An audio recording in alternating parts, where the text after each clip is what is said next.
Good afternoon and welcome to the second session of BSI Sustainability Roadshow 2024. I'm Aprajita Singh, a product marketing executive at BSI India. I am thrilled to have so many of you with us today. It is great to see some familiar names in our from our first session on ESG reporting. And to those who are new today, we are so excited to have you on this journey towards sustainability.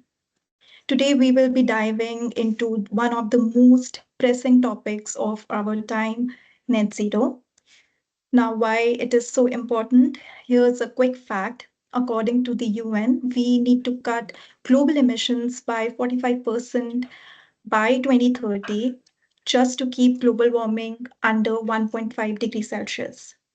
That's less than 6 years from now. Achieving net zero is no longer an environmental goal, it's becoming an essential part of our business strategy. In today's session, we will explore what it really means to lead the charge towards net zero and how organizations across the industries can navigate this complex journey. So, whether you are already on your sustainability journey or just starting out, today's discussion will offer you some actionable insights on how to make a meaningful progress. Before we dive in, I would like to thank you all for the fantastic questions and topic you shared with us in the form. We have received an overwhelming response from and our speaker has done his best to incorporate as many of your insights as possible in today's session. It is now my pleasure to introduce our expert speaker for today's session, Mr. Kumar Swamy Chandrasekhara, the IMETA Sustainability Director at BSI. With over 38 years of experience across various sectors, including chemicals, fertilizers, and energy, Mr. Kumar Swamy is a seasoned professional with deep expertise into environment, quality, safety, sustainability, and carbon markets. His work has spanned into key industries, and today he will share valuable insights into the journey of net zero. Before we begin, I'd like to outline a few ground rules for our presentation. Please remain muted throughout the presentation to minimize the disruptions. We encourage you to engage with us by submitting your questions into the chat box or into the Q&A box, or unmute yourself during the Q&A round at the end of the presentation.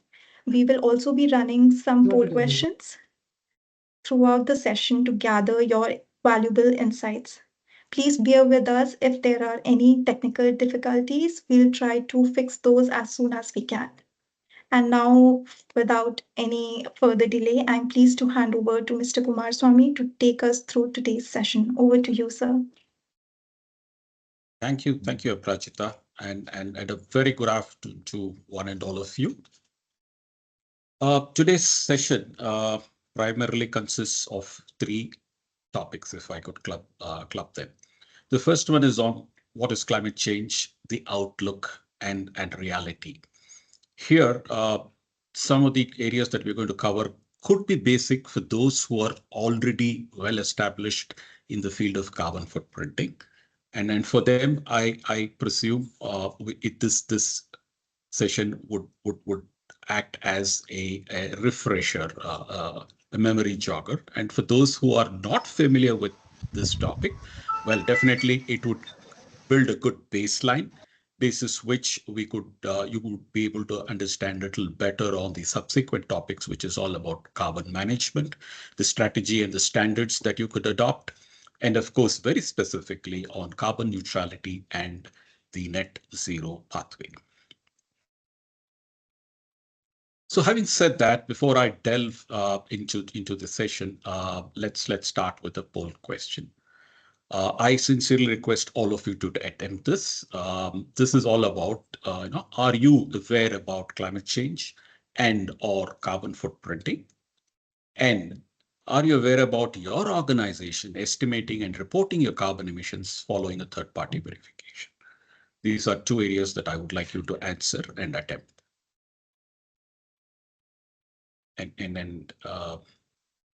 This must be now reflecting on your screen.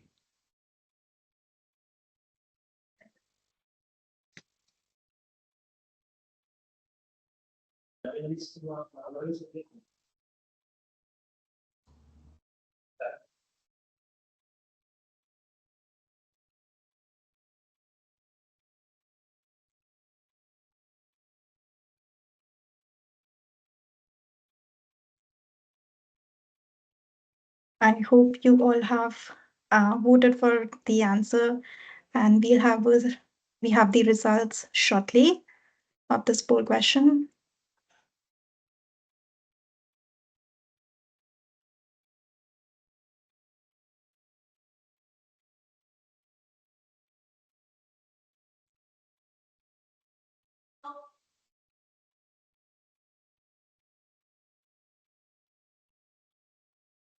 Okay, there it goes. Almost all of you who have attempted say that you are aware about carbon neutrality and or net zero. And practically none have answered the rest of the three questions. So that's fine. Let's move on, which literally means that the basic fundamentals are set.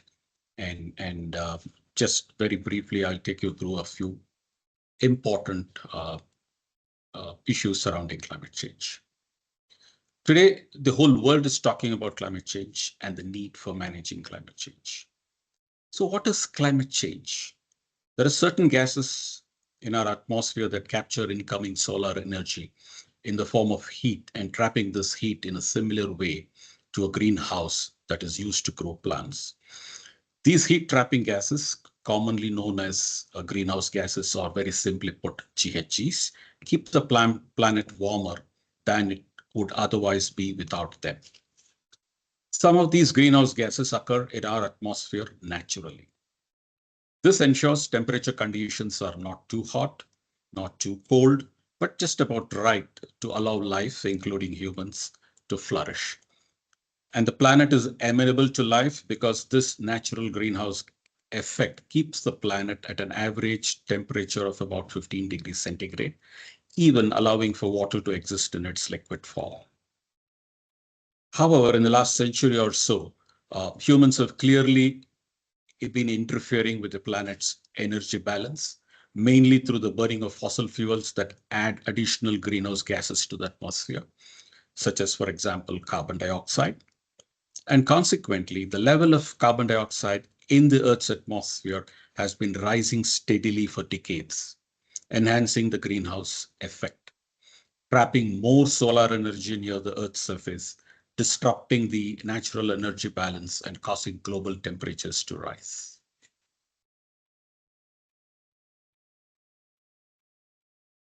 Now, having seen what is climate change, what does this mean to us? What are the impacts? Mostly adverse, of course, that is impacting us. Clearly, global warming is affecting many places around the world.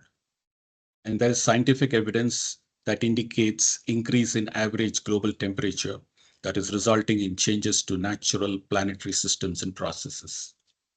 It is accelerating the melting of ice sheets, permafrost and glaciers, which is causing average sea levels to rise. It is also changing precipitation and weather patterns in many parts of the world, making some places drier with more intense periods of drought, and yet at the same time making other places wetter with strong storms and increased flooding. And these changes have affected both nature as well as human society and will continue to have increasingly worst effects if greenhouse gas emissions continue to grow at the same pace as it's today. And clearly, this is a phenomenon that we cannot neglect.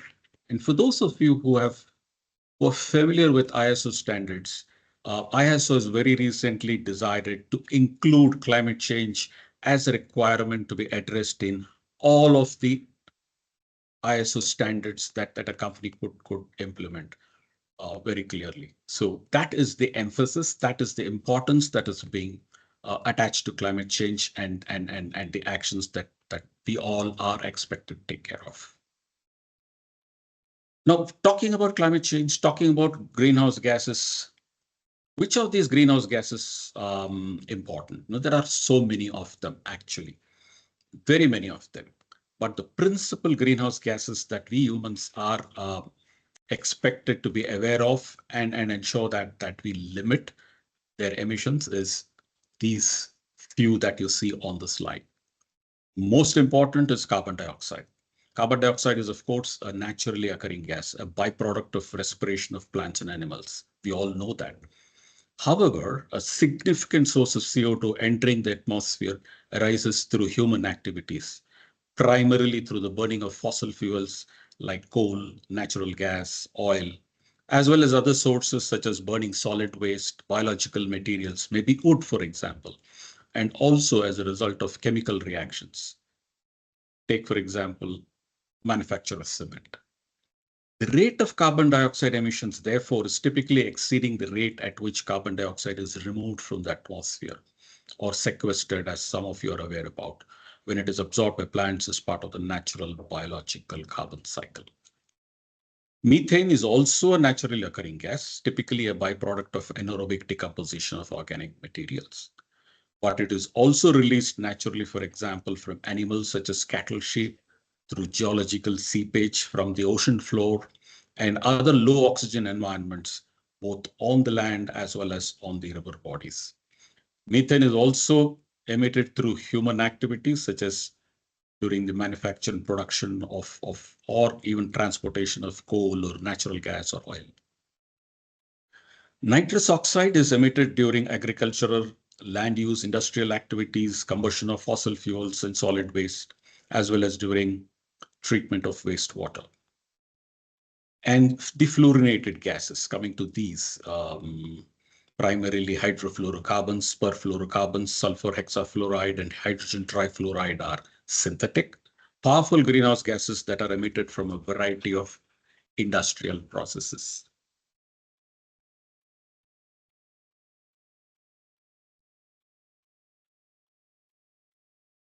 So climate change and its adverse impacts need to be managed expressly. That's the need of the hour.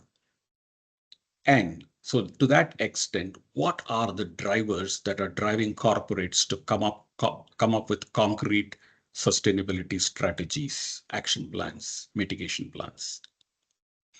There are a whole lot of them, as you see on the slide. For example, the role of the government cannot be ignored.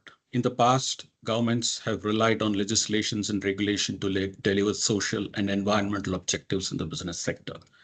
But with shrinking government resources, coupled with a disgust of regulations, this has led to exploration of voluntary and non-regulatory initiatives instead. And to me, SEBI and BRSR comes to my mind as a classic example. For those who have a mandate, for example, in terms of reporting, the BRSR reporting, for example, very clearly there it is mandated that you need to monitor and report on your greenhouse gas emissions. Another driver, of course, is the demands for greater disclosure. And there is increasing demand for corporate disclosure from stakeholders.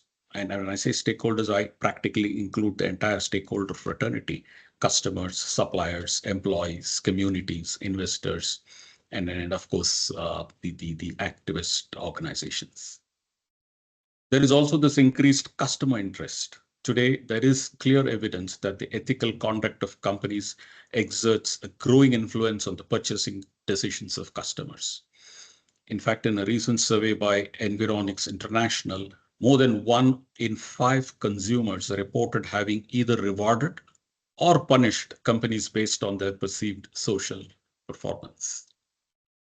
Of course, not to forget growing investor pressure. Investors are changing the way they assess companies' performance and are making decisions based on criteria that include environmental and ethical concerns clearly. Of course, competitive labor markets. Employees are increasingly looking beyond paychecks and benefits and seeking out employers whose philosophies and operating practices match their own principles.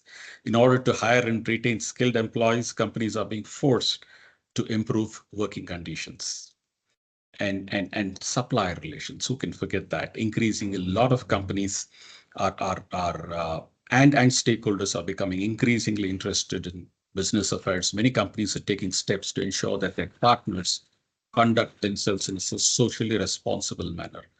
Some are introducing codes of conduct for their suppliers to ensure that other companies' policies or practices do not tarnish their reputation. So, as part of their sustainability strategy, many organizations are either starting to or strengthening their footprinting exercises, or some migrating or progressing towards demonstrating carbon neutrality or net zero. So it's a stepwise progress, as I would see. Most companies tend to start off by looking at footprinting their emissions, and then hopefully migrating towards demonstrating neutrality or possibly the net zero pathway that we are talking about, and is the buzzword today in across the globe, literally. But before we get into the details, let's be very clear. What is a carbon footprint? In very simple words, a carbon footprint is defined as the total amount of greenhouse gases produced to directly and indirectly support human activities, usually expressed in equivalent tons of carbon dioxide. For example, let's say you are driving a car. The engine burns fuel, which creates a certain amount of carbon dioxide, depending on its fuel consumption and driving distance. When you heat your house, for example, with oil, gas, or coal, then you also generate carbon dioxide. Even if you heat your house with electricity, the generation of electrical power may also have emitted a certain amount of CO2. Somebody else is emitting on your behalf so that you can use that electric power. When you buy food and goods, the production of food and goods also emit some amounts of greenhouse gas. Your carbon footprint is therefore the sum of all emissions of carbon dioxide, which were induced by your activities in a given time frame. And usually a carbon footprint is calculated for a time period of 1 year. And that's why it's called a footprint. You're looking back at your operations, at your services, and estimating the emissions that you have emitted and contributed to the damage that is already happening in the environment. So in estimating your carbon footprint, what are the considerations, the basic minimum considerations that we need to look into, or you need to look into? What are the scopes and the different types of emissions thereof? First and foremost is, as most of you or all of you are aware about, is the scope 1 emissions. Emissions from sources that an organization owns or controls directly. For example, gas used in a boiler, or diesel used in a vehicle, in a car, for example. Scope 2 emissions are those emissions that a company causes indirectly and come from where the energy it purchases and uses is produced. Emissions due to gas being burnt by electricity supplier. You draw power from the grid, but that power that is being supplied into the grid is actually causing emissions by somebody else who's actually generating that power. So such kind of emissions are attributed or classified as scope 2 emissions. And scope 3 emissions are emissions that are not produced by the company itself, but is indirectly responsible for up and down its value chain. Example, the use of raw materials or transportation, staff commuting, and all of that. Much of the confusion around footprints come down to distinction between direct and indirect emissions. And please be aware, typically scope 1 is direct emissions, which is directly owned or controlled by the organization. Indirect emissions are those arising from the generation of imported electricity, heat, or steam consumed by the organization, looking into the footprint. So in estimating your footprint, organizational footprint or otherwise product carbon footprinting. Most companies, most organizations resort to international standards as a criteria. In this connection, a range of international standards have been developed to help organizations adopt a consistent, effective, and verifiable means by which carbon emissions and claims of carbon neutrality can be demonstrated. ISO standards have many roles in tackling climate change, from strategic, governmental, and organizational levels, through to tactical applications at the project, product, and event levels. ISO standards also are related to GHG estimations, typically revolving around, as you can see on the slide, the ISO 1406 X series, as I would like to call it, to provide the specification and guidance for organizations to develop their GHG inventory. The ISO 14068 X series concerns itself with the transition to net zero. The ISO 1409 X series is related to the adaptation to the effect of climate change.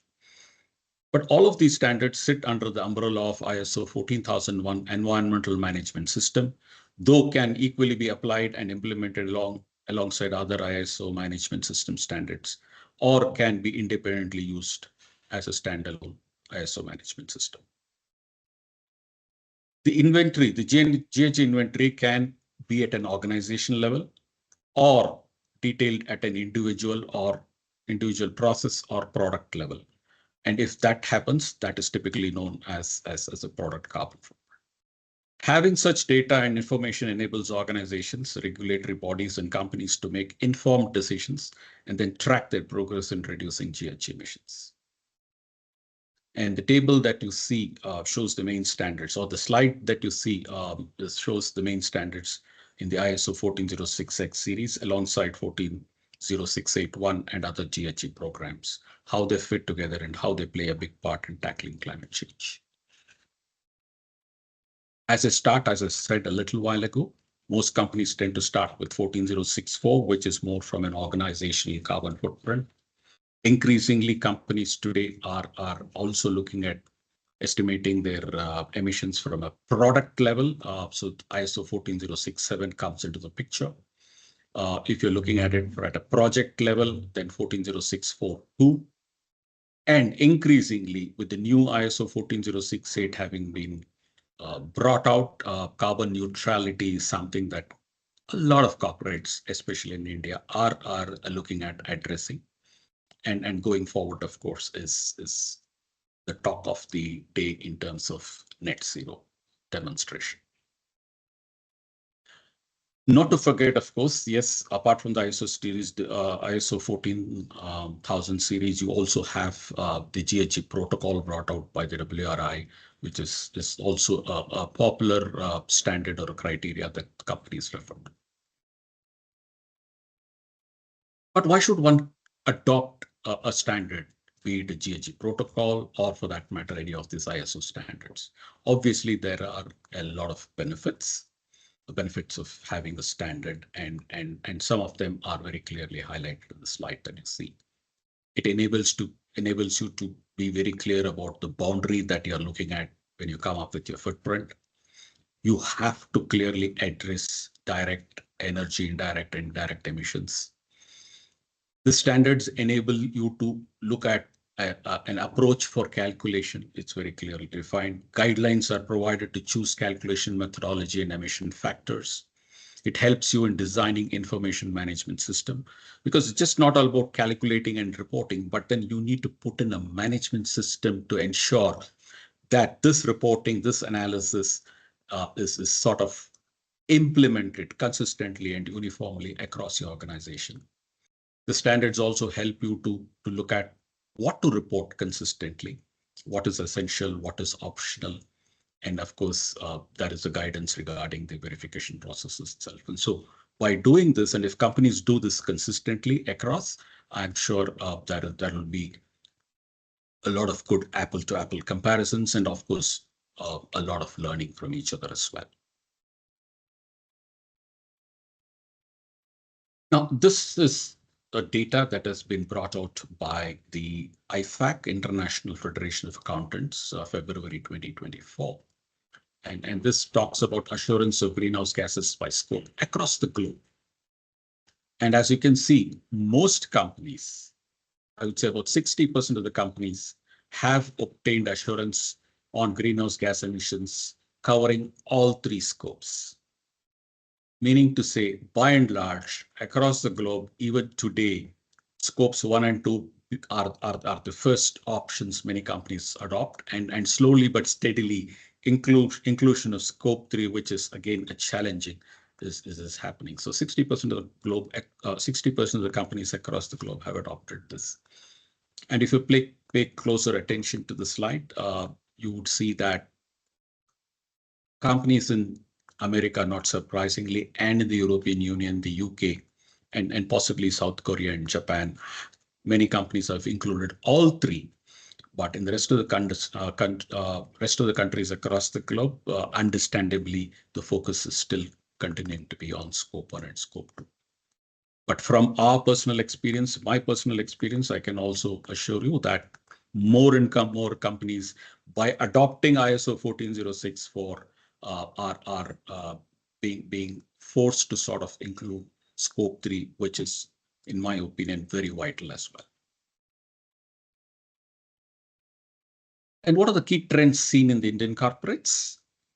Again, a few points. There are very many again. Increasing focus on setting emission reduction and renewable energy targets. It's just not that companies are looking at coming up with their footprint and reporting and possibly showing a small decline. It's very clear they are setting targets over the next 2 years, 3 years, 10 years. This is how they would like to progress, and looking at increasing their proportion of renewable energy mix. Regulations continue to be perceived as a risk as well as an opportunity. And when talking about regulations very quickly, I can recall the regulations that are mandated in the aviation sector, for example, on the telecom sector and many other such sectors. Companies are increasingly looking to set an internal price on carbon as part of the risk mitigation. And this is something that is catching on. The trend was actually started by, I think, ITC, Infosys, Mahindra and Mahindra, and they did this a few years back. And now more and more companies are looking at setting an internal carbon price.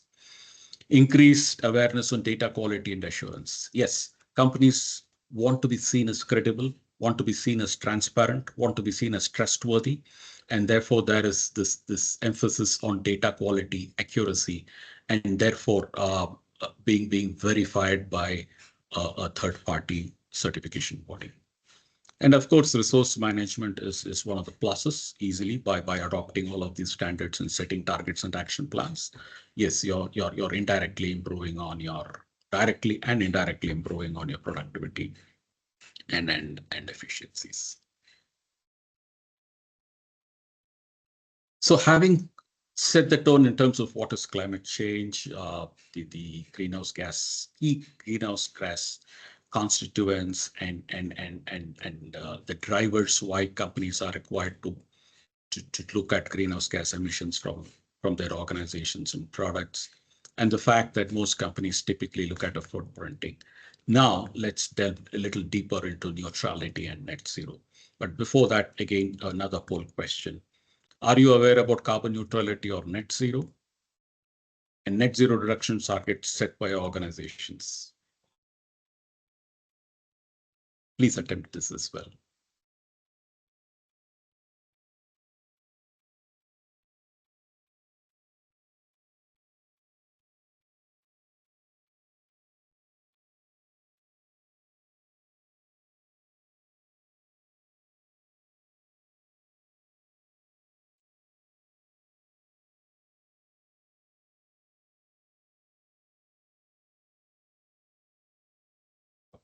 Rajita, can you put up the results?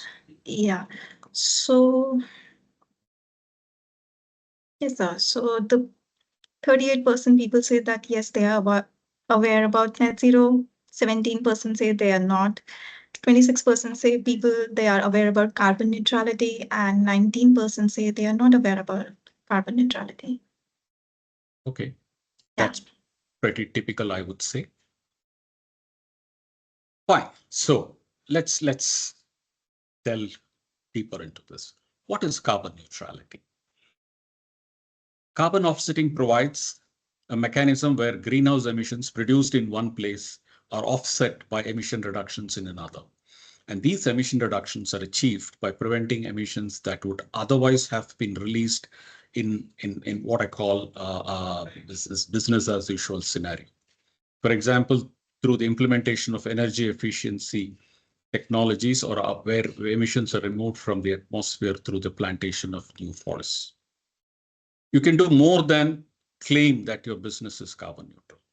You can give these claims credibility with the internationally applicable ISO 14068 adoption. This ISO 14068 is all to do with specification for the demonstration of carbon neutrality. This standard sets out the requirements for achieving and demonstrating carbon neutrality, allowing you to improve your environmental credentials with accuracy and clear transparency. Verification, adoption of ISO standards, in my opinion, is all to do with demonstrating from an organization's perspective, accuracy, transparency, being seen as credible, being seen as trustworthy. The term carbon neutrality in its proper use indicates that the organization, or for that matter, even products to which it is referring to, has contributed no net greenhouse gas emissions to the atmosphere. In other words, its impact on climate change is zero. This is achieved by offsetting the emissions that cannot be reduced, as illustrated in this slide. And generally, or principally, there are four options you have to achieve this carbon neutrality.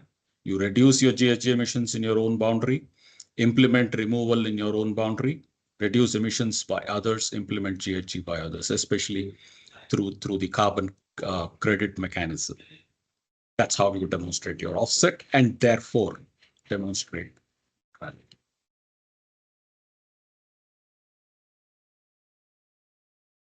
This is just to showcase a few branded companies across the globe where BSI has been actively involved in helping them demonstrate carbon neutrality.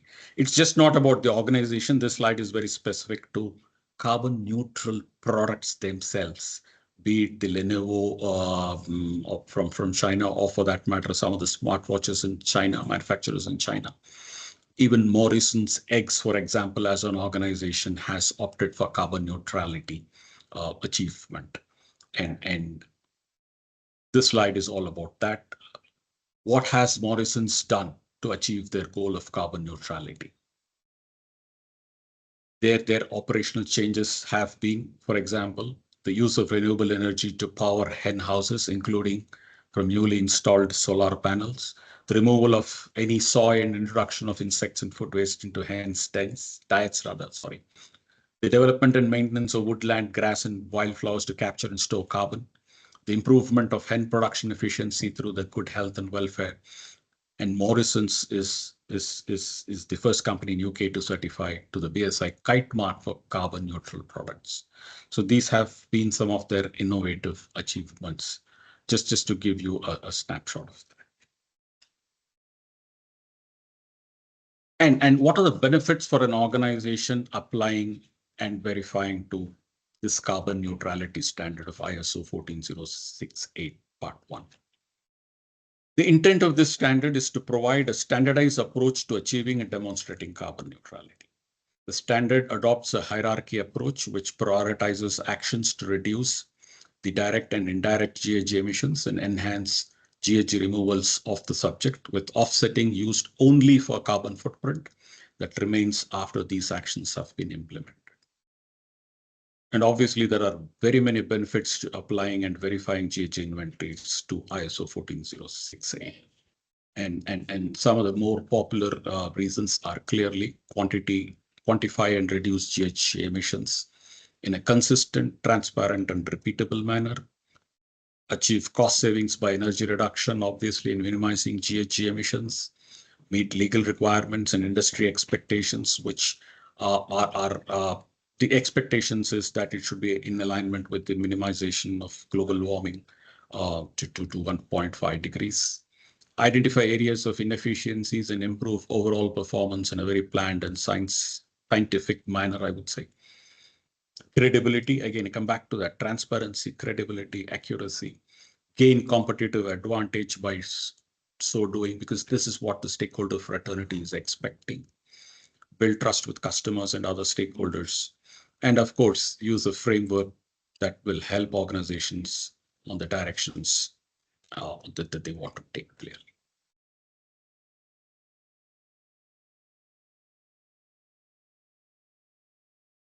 This is another slide. This is as per the report from IFAC, again, International Federation of Accountants. And as you can see, 49% of the companies that were reviewed in 2021, by the way, this report came out in February 2024. 49% of the companies have set a net zero emissions reductions target. So since 2021, 2022 onwards, the focus has been not about just reporting, probably now carbon neutrality demonstration or whatever, but clearly the way forward is all about looking at setting net zero targets. And who have set net zero targets for all scopes, 1, 2, and 3. You can see very few of them, in fact, but again, understandably restricted to countries in the US, the European Union, and to an extent in Japan and in Korea. But the larger fraternity is yet to look at it. Many of them still don't have any targets, and the day is not far off when this is just going to gallop. This is the need of the hour, and definitely something that all of you, I urge all of you to actually look at. Now the question is carbon neutrality different to net zero? Both carbon neutrality and net zero require the use of science-based pathways which are updated periodically from time to time. And the differences between carbon neutrality and net zero are pretty much subtle. Often they are used in general language as synonymous, in fact. Carbon neutrality is a condition where there are no measurable net GHG emissions within your defined boundary. Net zero, on the other hand, includes all of scope 3 emissions also, not just a selection, making the baseline potentially much larger. The boundary of the net zero claim must include the entire organization as opposed to just possibly a selected particular product, which is what is allowed in 140681. Finally, net zero targets need to be aligned with limiting global warming to 1.5 degree targets, and all technically and financially viable opportunities need to be implemented. Meaning to say that in carbon neutrality, typically you look at your footprint, look at incremental emission target reductions, but majorly the balance can be easily offset and an organization can claim neutrality. But in net zero, the emphasis is more on reductions as much as possible, as much as it is financially viable, as much as technology allows. And having exhausted all the options on the financial front and on the technological fronts, the residual emissions can possibly looked at by offsetting. That's what net zero is, in very simple terms, all about. And obviously, there are tremendous opportunities in choosing this path. Be it the product manufacturers, just businesses and brand owners. Everybody is in this race now. And as you can see, the opportunities, 75% of the consumers are altering their buying habits with the environment in mind.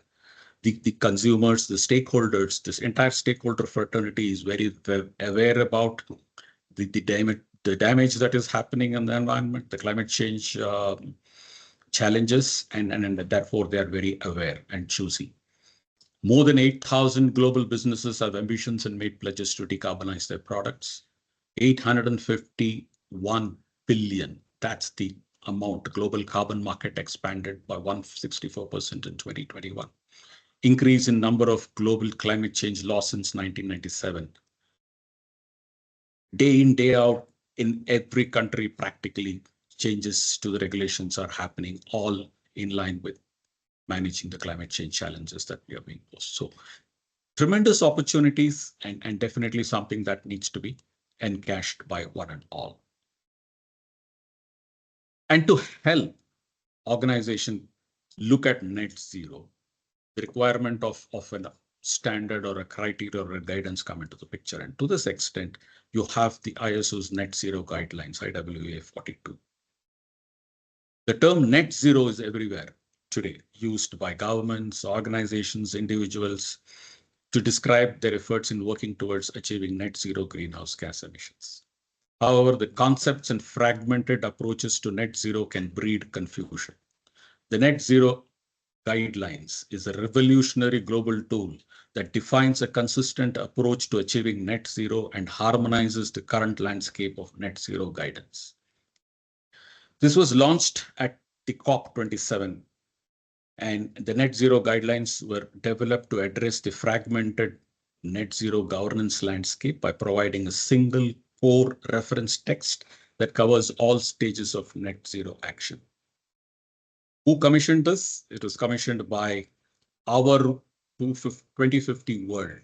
It's actually a collaboration between the UNFCCC, the UN, and a few other organizations brought together by BSI.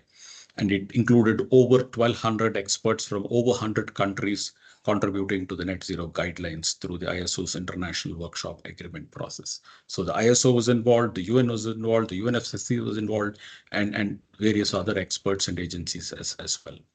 But however, what I would like to emphasize here is that this is not a standard like ISO 14068 or for that matter, ISO 14064. This is a guideline. This is more of a guidance. The net zero guidelines cover the guiding principles and recommendations to enable a common global approach to achieving net zero greenhouse gas emissions through the alignment of voluntary initiatives, adoption of standards, policies, and international regulation. So why is net zero important? Why is everyone trying to achieve net zero, or at least talk about net zero, plan for net zero? The Paris Agreement in 2015 was the first ever global agreement on climate change. We all know that. About 194 countries pledged that they would reduce their greenhouse gas emissions to limit global warming to 1.5 degrees Celsius.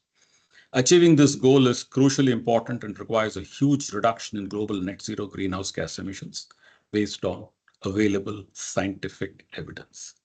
Net zero means not adding greenhouse gases to the atmosphere. Where emissions continue, they must be offset by absorbing an equivalent amount from the atmosphere, for example, through carbon capture and reforestation that is supported by carbon credit schemes. So there is this element of offset as well, like in ISO 14068 carbon neutrality, but then it comes with riders. Governments are moving towards net zero. The UK government, for example, has set a target for all businesses to become carbon neutral or achieve net zero GHG emissions by 2050. And what about India? India, as you all know, has pledged to reach net zero by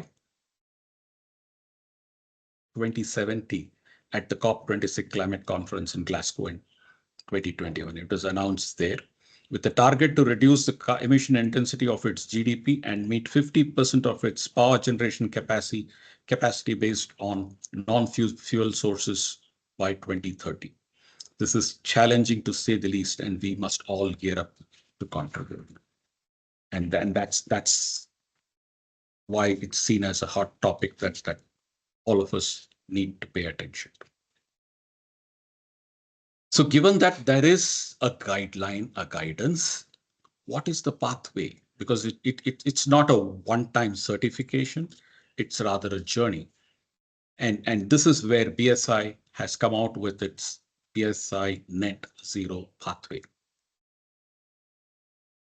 The BSI Net Zero Pathway has been developed, obviously, by BSI to provide transparency and consistency through the use of international standards and guidelines published by the ISO, backed up with formal data verification, and ongoing audit. So it's a combination of all of these things. Uh, you need to publish, you need to analyze. There is this element of verification. There will be ongoing audits. So throughout your journey, as I said, it's not a one-time certification. It's not a one-time activity. It is a journey. So throughout your journey, BSI will be there to help you evaluate, correct your path, and also to certify you at periodic stages to say that you're on track to net zero pathway. In order to set meaningful objectives for emission reductions, it is vital to have an accurate baseline. And this is verified as accurate against an international standard in case. And in this case, in our case, we shall be resorting to ISO 1406441. So the baseline has to be clear, it has to be realistic, and that is something that we will use as the standard against which we will do the verifications. And unlike other schemes, the BSI net zero pathway focuses on achievement of emission reductions rather than simply buying or purchasing offset credits. And we believe truly that this is indeed a true net zero rather than the carbon neutral approach. Organization joining the PSI pathway will implement a carbon reduction plan following the best practice guidance in ISO net zero guidelines. So you are required to come up with a carbon reduction plan, carbon management plan, following the guidelines that have been provided by the ISO net zero guidelines, IWA 42. Clients progressing along the net zero pathway will be able to use a BSI mark of trust as a demonstration to customers, investors, and other interested parties that they're making progress with their net zero journey. So along your pathway, we shall also be giving you a BSI mark of trust, which, if your stakeholders come across, will clearly draw inspiration. It would provide them confidence that of course, you are trustworthy, you are being transparent, and you are being seen as a credible organization as well. And this is the mark of trust that you will be awarded if you choose the BSI net zero pathway. So what's the pathway? What is this opportunity of net zero that you could look at? Typically, it follows a 7-step process.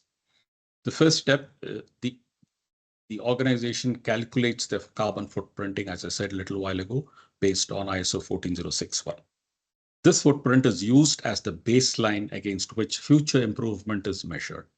Once the footprint has been calculated, BSI conducts a full verification and will issue a verification opinion.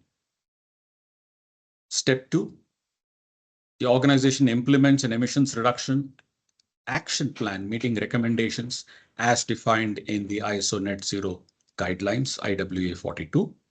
The action plan will include specific activities to reduce GHG in line with the targets. And please remember, as the net zero guidelines is a guidance document, it is not possible to become certified to them outside of the BSI net zero pathway. Then step 3 is all about target evaluation. BSI will audit the emissions reduction action plan against the key principles in the ISO net zero guidelines to confirm that the organization is committed to achieving net zero and that action plans are appropriate. Step 4, using the data that has been verified in step 1, that is your baseline, where you have adopted ISO 14064, the BSI report subsequently will clearly address or show if planned emission reductions will achieve net zero by 2050 or sooner, and if the organization has to set a more challenging target. That is, we look at the progress, we will validate it, and if required, suggest what you need to do in terms of course corrections. Once the footprint verification, that's step 5, for example, once the footprint verification, this is completed target setting and satisfactory audit against net zero guidelines have been completed, we will issue a certificate confirming the organization has been assured against the BSI net zero pathway. And step 6 is, once approved, the organization will receive an annual audit to confirm the carbon reduction plan is being maintained and that the organization is making progress with the emission reduction targets as envisaged, as chalked out in terms of the action plans. And finally, on the third anniversary, so which means that this is over a period of 3 years clearly. On the third anniversary, after completing the third year, the initial footprint verification, the BSI conducts a full verification once again as per 14064, and a new accredited verification opinion shall be issued. So a 3-year cycle follows. So as you progress along your journey towards net zero, BSI will be with you, and at every step we will come up with reports or certify. And over the period of 6, 10, 15, 20 years that you will take, periodically you will be given the BSI mark, trust mark, which you can definitely take advantage of.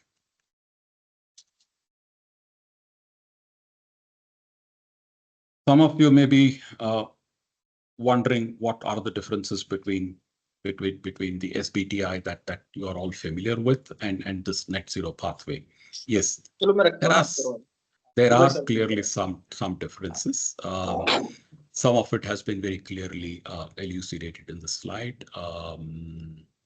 And you can see the guideline, of course, is the ISO IAA that we're going to follow. SBTI is an NGO, BSI is a third-party certification body. Like this, there are a few of them. You can just read through. I will not get deeper into all of these things, but just from an awareness perspective, I thought it's relevant to put it up, because some of you had expressed some clarification on this matter in the feedback that we had sought earlier.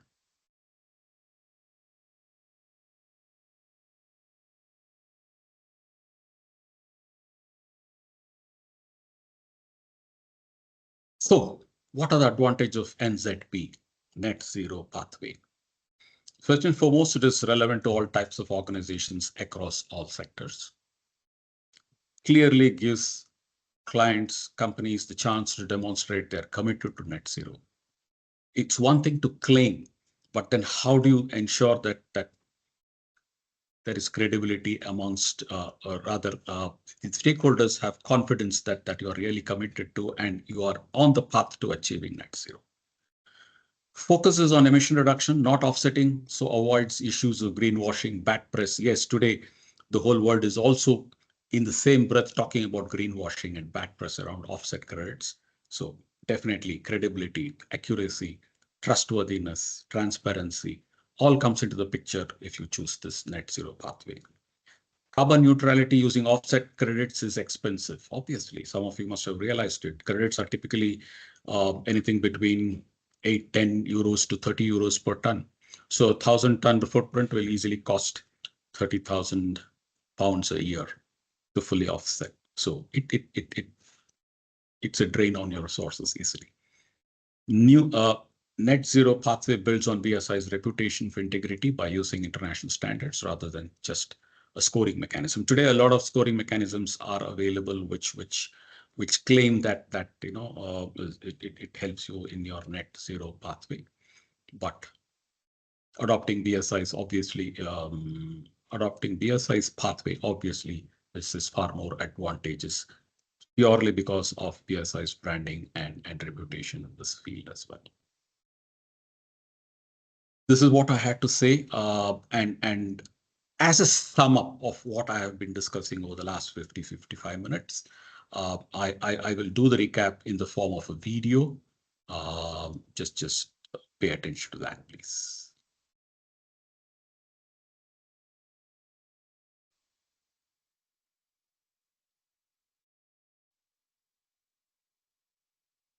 So can you please share the audio? I just did that, but not sure why it is not coming. Are you able to hear now, Aprajita? So the audio is on. Can you press the video now? I guess video we can hear. Okay. Yes, thank you. Okay, thank you. Sorry about that.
Thank you. And before we get into the Q&A, here is another poll that I request all of you to attempt. Over to you, Aprajita. Yes, sir. Just launching the last Q&A.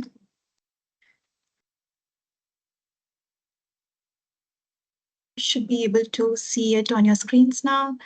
So, like, if you want us to support you in any of the following services, kindly please choose the options. And if you don't, you can just choose not needed for now.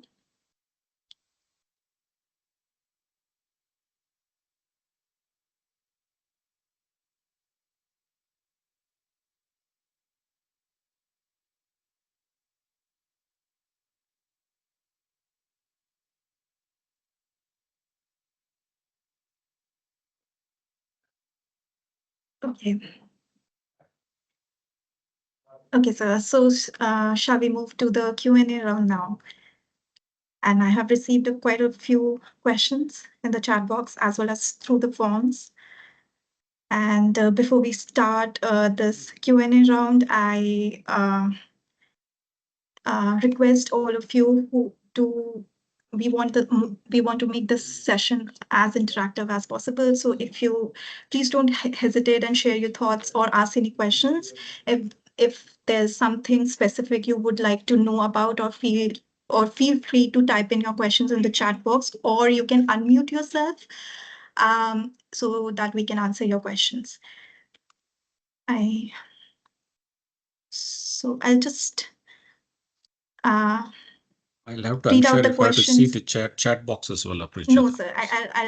I'll tell you the questions from the chat box now.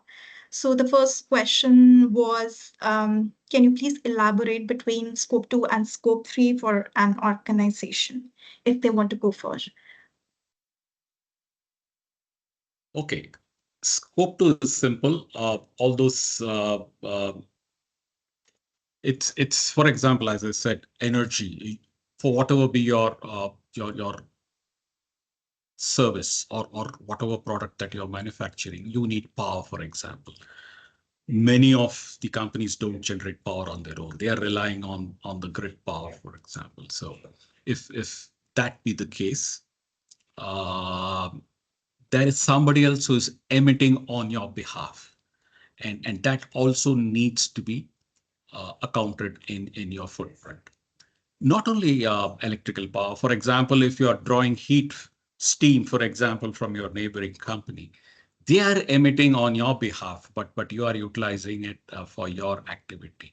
So such kind of emissions are typically called as scope 2 emissions. And scope 3 emissions are practically covering the entire life cycle.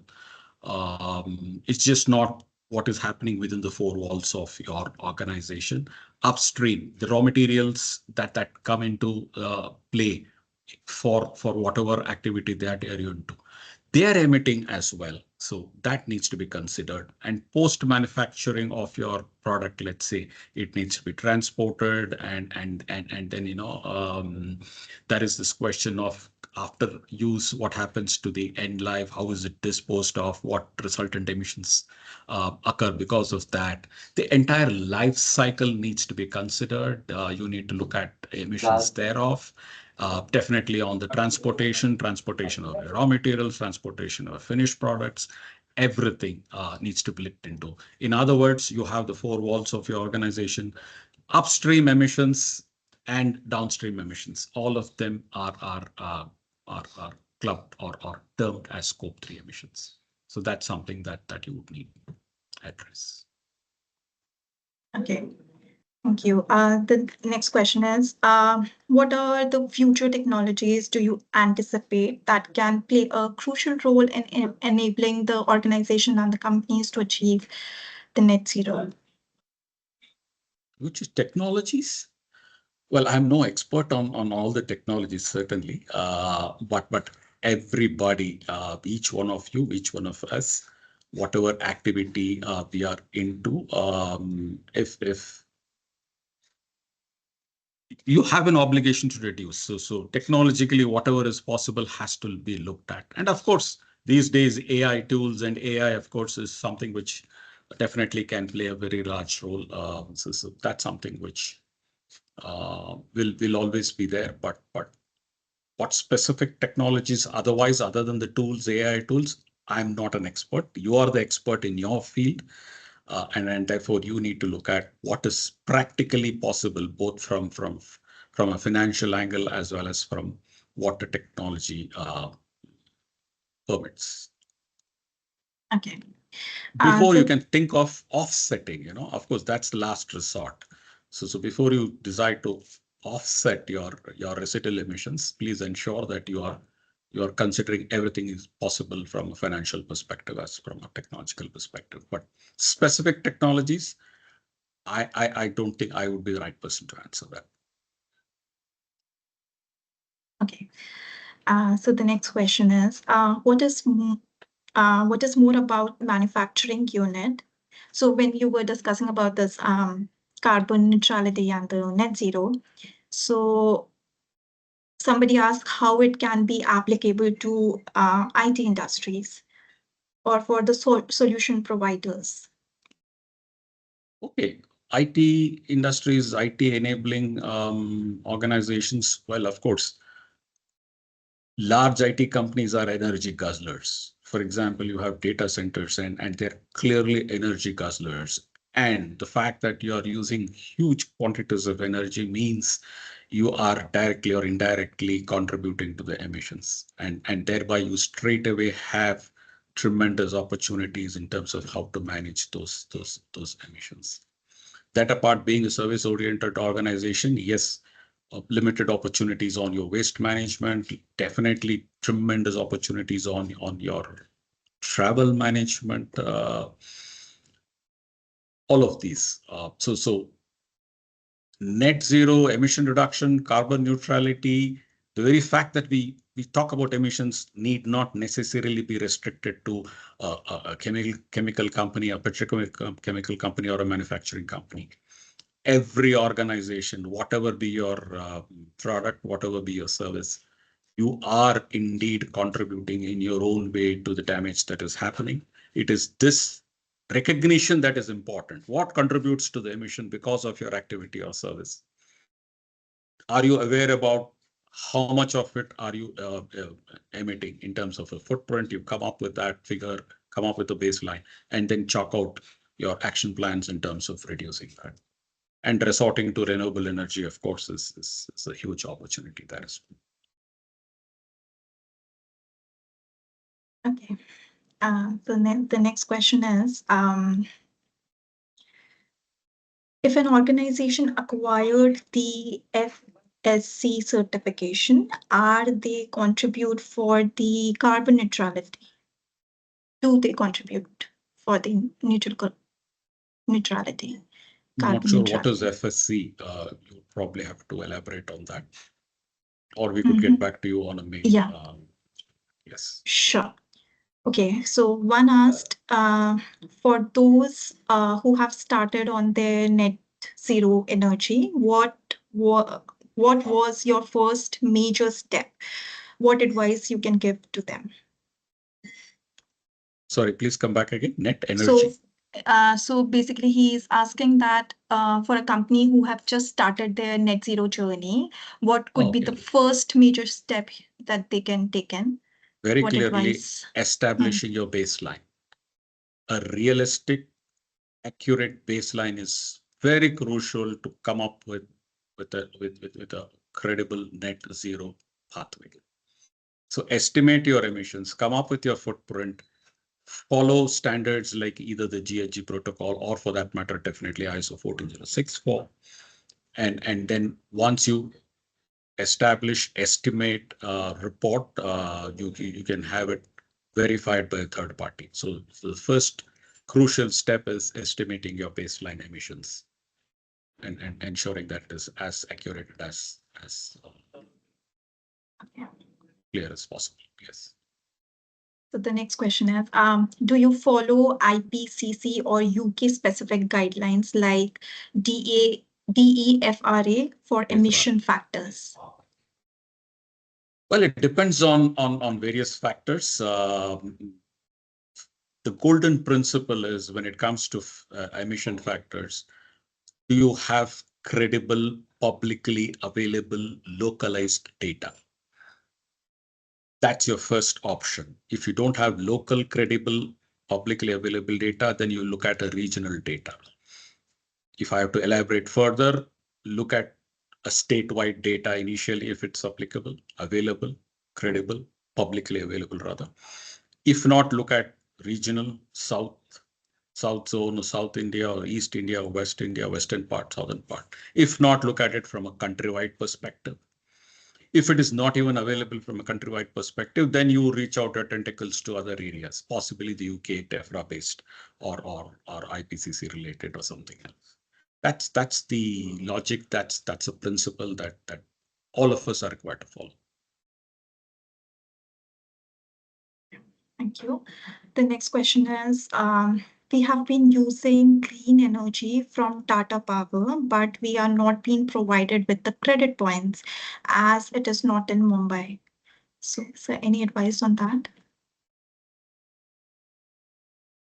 Not sure how to address your question on this front, but assuming you're looking at it from a neutrality perspective, and if you want to look at offsetting, because that's one way of claiming neutrality. Offsets are only possible through credible market mechanisms like your carbon credits under the CDM, for example, or from Vera or from other gold standard requirements or whatever. So they need to be from credible mechanisms, and that can be considered certainly under the neutrality demonstration that you possibly are looking at, and the standards, whether it is PAS 2060 or for that matter ISO 14068, all of them require these to be demonstrated. Okay. Sir, adding to this point, may I ask you one thing? I think he mentioned that he's purchasing energy from Tata Power. So here the carbon credits won't be applicable. I think here REC or EACs would be attributed to minimize that carbon emission. I think that would be the correct way to see this particular problem. Yes. This would be a part of your action plan to reduce your emissions. Certainly, it goes towards that. Yes. Thank you. So the next question is, what is the best course for all shared on the screen that we can go ahead with an ESG CSR head professional? The best course of action, I guess they are asking. Shared on the screen, I guess, for the net zero path, which you have already answered. So, do you want to add any comment to that? Sorry, as an ESG expert? Yes, ESG or CSR head professional. So what competencies are required or what qualifications is it? Yes, but not sure I understood because I'm not able to read the. It just says, what is the best course of all shared on the screen? I guess they're talking about amongst amongst that. Okay, yeah, it's good to do all of that. But then the question is it practical to do all of that? Is it necessary to do all of that? Not required. First and foremost, you need to have a fair understanding. You need to have a fair awareness. And for that, you have those awareness courses that you can definitely adopt. Should you want to be part of the implementation team, definitely you have the implementation course or maybe the lead verifier courses or whatever. Um, so it depends on your need especially. But if you want to grow as a sustainability professional and accumulate further qualifications or competencies, of course, there are so many. What you're seeing or what was displayed on the screen was just a sample. There are very many that are available. We can always get in touch with you outside of this to elaborate on this further. So the next question is, how can we choose the ESG platform for rating for warehouse industry?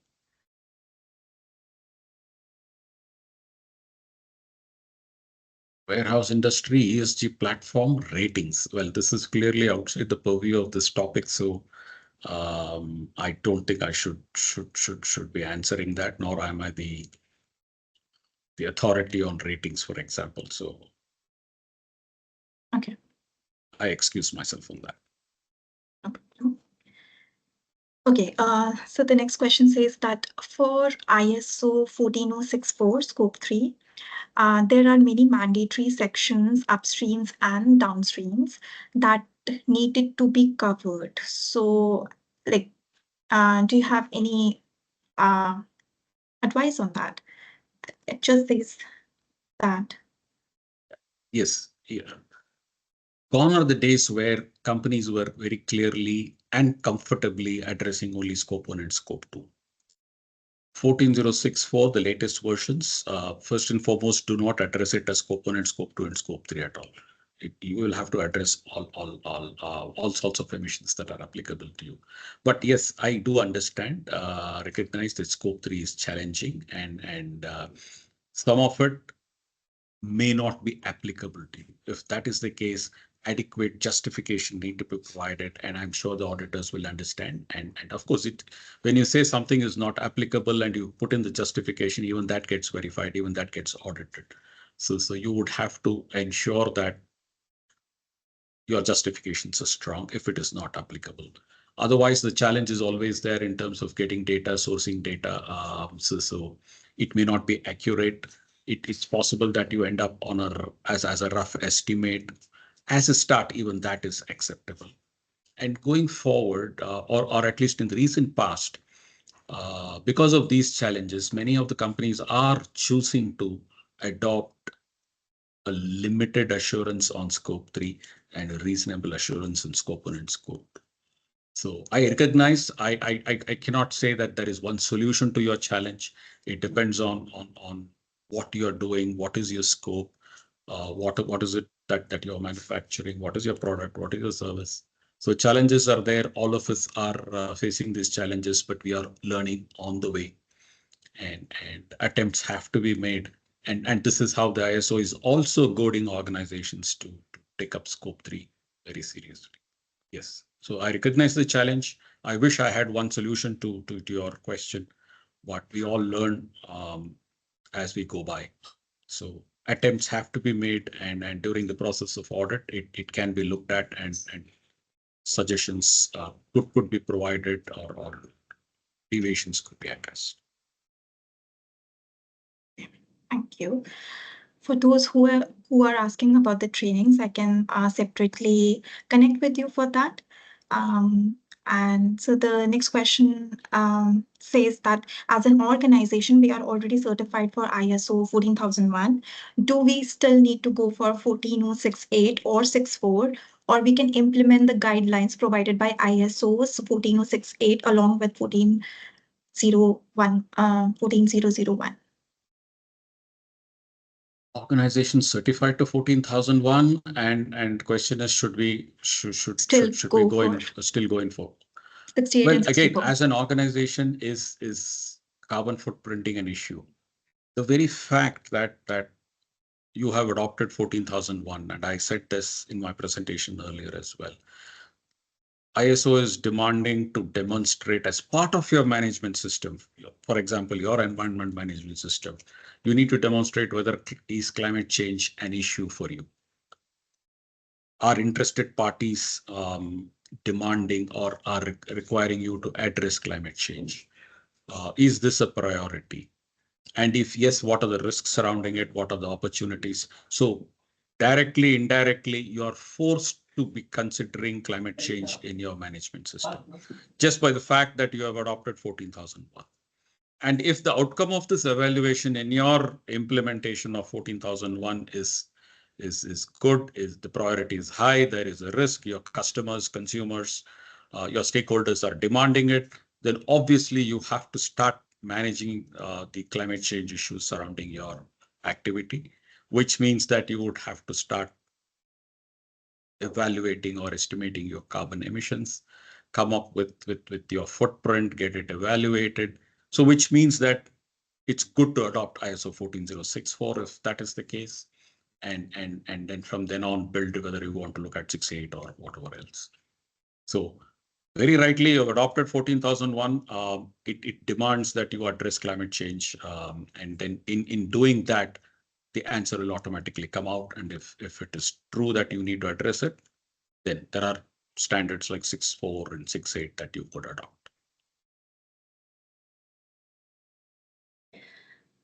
So the next question say, can we install solar panels at government buildings through CSR and take credit for emission reduction?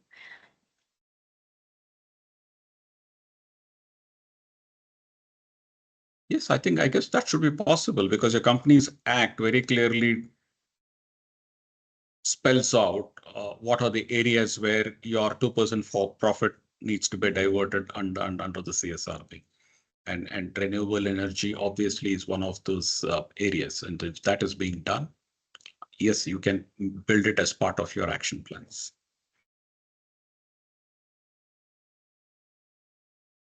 Sir, one more question linking to this particular question. It is an interesting question for me, actually. If somebody is investing CSR amount to create green energy as a society improvement, whether the green energy, the same company purchase and show that it is some green energy, they are using to curb this fossil fuel or emission, can it be done, or is there any clause that, stopping it? Again, if you just look at your standard ISO standards, 14064, 14068, one of the fundamental requirements is you fix your boundary. You must be clear about your boundary. So anything that is happening within the boundary, obviously, the reductions when achieved can be claimed. But if your scope and boundaries is beyond, or your activity of CSR is beyond all of these, then there is this element of doubt, and I'm sure when it comes to auditing and verifying it, it can be a bit challenging as well.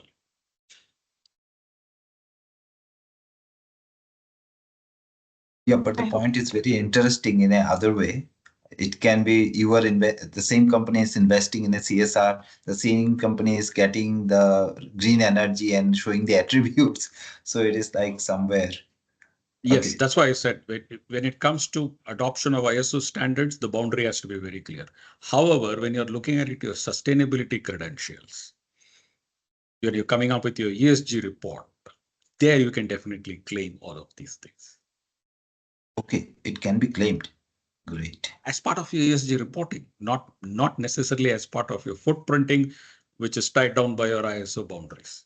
That's what I'm trying to say. Only in the reporting. Got it. Yes. Thanks for that. Because under your ESG report, of course, you can claim your CSR credentials there, and there, of course, you can say that you've installed solar panels and brought in renewable energy, and the baseline would have been grid power and all of that. Yes. I think one missing information from my end to connect the dots. Actually, I was thinking in the other way that can we consider that we are creating green energy and this is our reversal of emission or any kind of plantation that could be the reversal of emission. Yeah, removals is also part of your standard. Anyway, if you address it as dictated by the standard, I think that's something which we can recognize, or anybody will recognize.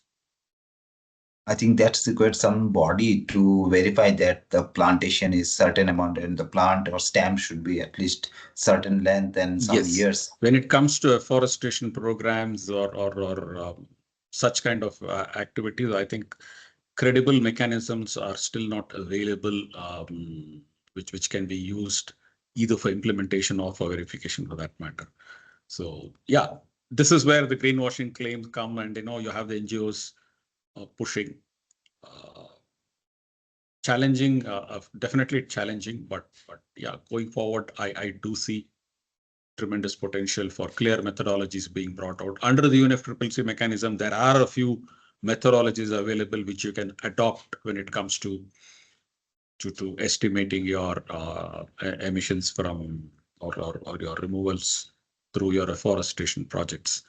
But they're again very specific to certain categories. So challenging.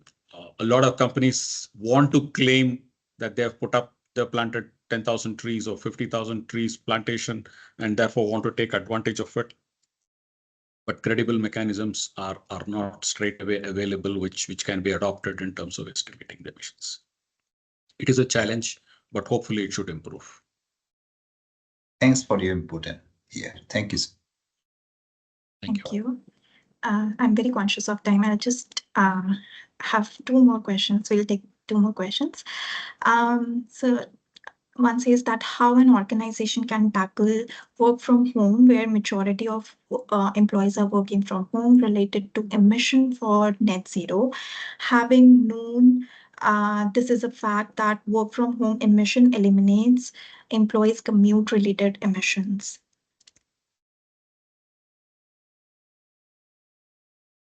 It certainly is an action point that can be considered. Because if you look at the baseline scenario, you would have been expected to travel to the organization and be available there. So definitely the travel component and emissions are sorry, may I request you all to mute, please? So definitely it's an action. It does consider, but it has to be a policy, a well-written, laid-down policy, and if this policy is consistently, uniformly followed, I don't see any reason why it should not be accounted or why it should not be relevant. Okay. So one says that we have multiple rented out offices across India. Will moving to LEED LEED IGBC certified platinum rated buildings help to reduce our scope 2 emission electricity? Can you comment on that? Yes, if it clearly indicates means that renewable energy is available, it is what you have resorted to, as opposed to what you were doing in the earlier baseline scenario, rented companies, and which meant that you are resorting to grid electricity. Yes, I think it can be considered as part of your action plan in your pathway. Okay, so the last question for the day. What can we do if the baseline inventory has been incorrectly done despite of ISO 14064 verification?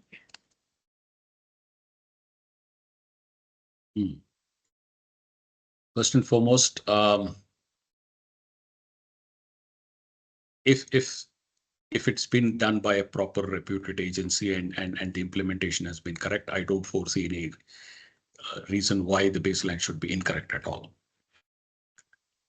Simple and straightforward.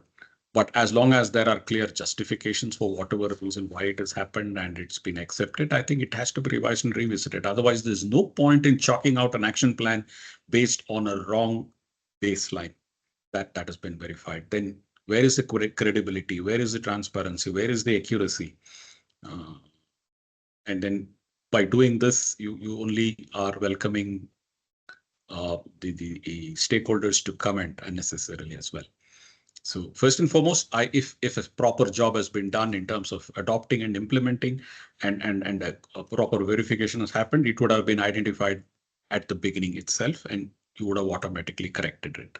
But unfortunately, if it has happened and it's been corrected, it has to be corrected, then it has to be done. Otherwise, taking it forward on a wrong baseline is meaningless, in my opinion. Thank you for answering all those questions, sir. I would like to close this Q&A round now. As we draw near to the conclusion of today's insightful session on net zero, I would like to extend my appreciation to our audience and to our speaker, Mr. Kumar Swamy. Thank you so much, sir. And as promised, we will share the presentation with you at the earliest. Those questions which are unanswered, we'll try our best to email you with supported resources on your questions. And I would also invite you to stay connected with us for our upcoming sessions in the coming months, where we will take a deep dive into the topics like environmental management systems and BRSR in this roadshow for 2024. Together, we will continue to share the best practices, foster meaningful discussions on sustainability. Thank you once again for your participation. We look forward to welcome you for our next session. Thank you so much. Thank you. Thank you all. And I wish